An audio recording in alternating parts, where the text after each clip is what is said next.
Magandang umaga, ngayon po ay araw ng Sabado, September 9, 2023. Update po muli sa lagay ng panahon.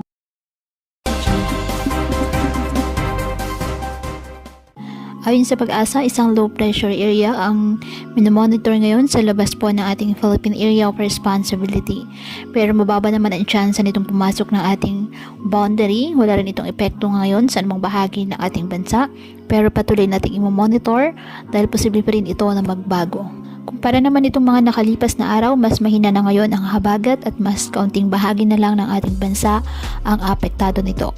Umaabot na lang sa western section ng northern at central Luzon at bukod dyan, posible rin po ang localized thunderstorms sa iba pang bahagi ng ating bansa.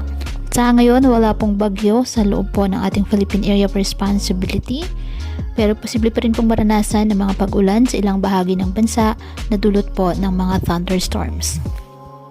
Wala ring nakataas na gale warning sa anumang baybayin ng ating karagatan kung kaya malayang makapamalaot ang ating mga kababayang mangingisda at may maliliit na sasakyang pandagat.